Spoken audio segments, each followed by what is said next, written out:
Hello and welcome to another modeling video. This is Alan from the Man at YouTube with another model video. Today, building, reviewing, finishing the Trumpeter 1/35th scale Soviet Aerosan KM-4 manufactured in China. Trumpeter is a major focus on extremely high quality, easy to assemble kits depicting wartime and socialist military and industrial vehicles and equipment. Some that can be very obscure, fictitious, and even paper panzers or in the design phase. The box contains 3 runners, neatly precision injection molded styrene, no faults, grey, 1 transparent, 2 cabin fuselage parts, very complex slide injection molding as famous per brand, water slide decals for the instrument panel, comprehensive, very easy to follow, very large instructions with a colour guide.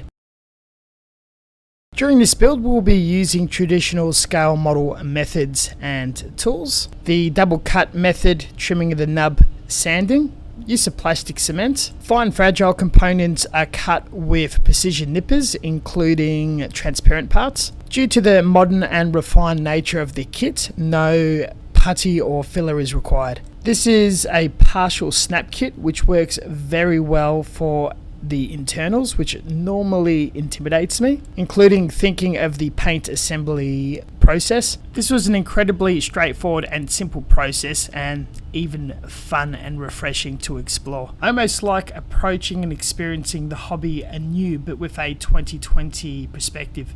This kit just being released a year ago at a retail shelf price of $50 in Australia, local currency. Gifted to me during Christmas by Mr. Warhammer Melbourne. I have no knowledge of sled or ski vehicles and found very little information on Google and the internet in English, besides the World War II open top variant. All components have a fantastic flush and easy fit. Very little plastic cement required for adhesion, a good quality plastic that does grip together. This seam line's not visible, but I filled it anyway. Detail is incredibly rich with a lot of fun parts for weathering, washes and hand painting. A lot of opportunities for customization and dioramas, such as separate doors to be open or figures sitting inside. There are extra nubs for free floating sprue bits, which double up as injector pin marks and prevents any imperfections on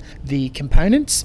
There was also no sink parts, which is fantastic for a kit with detail on the internals and externals. Even the really fine and fragile parts such as the searchlights and handles were not too much of a hassle to put together. The propeller goes in loose and snaps fit with a long shank, so you're able to reposition it or spin it as please. Struts and suspension gear, which is normally frustrating on tanks, also had long shanks and just sat in very easily. Did have a little bit of flash if you are mindful of that. The most challenging part were these large, very thin wire cage bits around the propeller blade, and a second take is required in the instructions to make sure you got it right. Maybe superglue would have been the best for this stage, but allowing props to dry and suspend, it was okay, and the lower wire to the struts support everything under its own weight. This is a first time tooling with no legacy parts and all components are utilized. Build was about 4 to 5 hours, and the top of the cabin is not required to be glued to the bottom for display purposes. In the age of social media and documenting, I was actually excited for the first time for internal components, as it will be preserved in this video and photos. Previously would always avoid and skip. Again, I could not find very much on Aerosani on Google and YouTube, and nothing on the MK4. Reference photos were almost all black and white with virtually one museum piece with internals, though plenty of civilian and sports versions. The instructions depicted all white with some black components and a little bit of silver. The reference shows internals white with some black instruments. I'm going to be a bit more artistic and take some liberties and go for a mix of greys, very, very light grey and a light blue. The box art will be my biggest reference and inspiration. Otherwise, it'd be a quick colour in and almost no video. I sprayed directly on with Mr. Hobby lacquers to the bare plastic. It almost has a not rough but frosted texture, which is absolutely ideal for paint adhesion of all types, and no imperfections or much sanding that would require the aid of filler primer. I went for 3-tone shading, the darkest being a light blue and some very dark grey on the underside of skis and cabin where heavy shadowing will be cast from light. A lot more fun and quite a bit of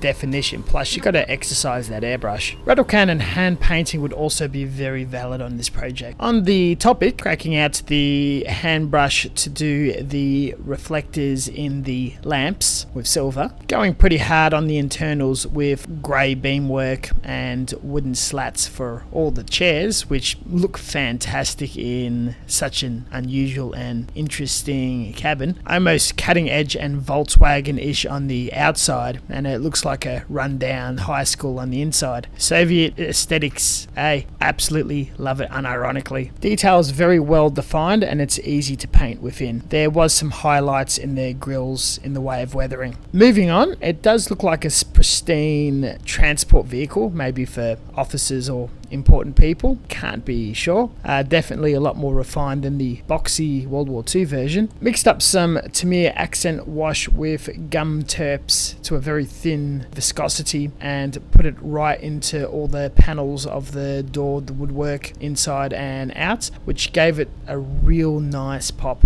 After a few days of drying and curing, a few coats of matte clear to seal it all in. My current favourite mix is Mr. Hobby Flat Clear and Mr. Hobby Flat Clear Rough Base mixed together and heavily thinned. Pre-mix, ready to throw in and spray. Now things turn to the almost tragic, but not too bad, and being a bit experimental. My normal go-to for clear parts is PVA. Tried Erudite as that was all that was available at the time. Bit too thick and almost ruined the effect. PVA would have been perfect as it snaps in and almost needs very little adhesion. Almost perfect until the very end. Though I'm just going to call it off as a frost effect. Lesson learnt. But in conclusion, absolutely happy and over myself in how this came. Effort's not too bad, pops together very nicely, tells a story, bit of a showstopper. Had a lot of fun and definitely had opportunities to put my personality into it. After attempting it, it's definitely in my style and just the right amount of quirky. Anyone from the Maschenkrieger to sci-fi kit bashing community is going to absolutely adore this, from walkers to all sorts of wacky projects. Very highly recommended for anyone wanting to do a quick project. Definitely suitable for anyone from beginners with a few kits under the belt, intermediate, all the way to senior experienced modelers that want to take it a bit further. All that aside, thank you very much for watching, and as always, until next time, stay tuned for further content. Please check out the description section below for references and social media links with other content. Videos are a little harder to make as I put more effort into editing. If inclined, give me a like and what you think about Aerosans and more unusual vehicles. Thank you and catch you guys next time. See ya.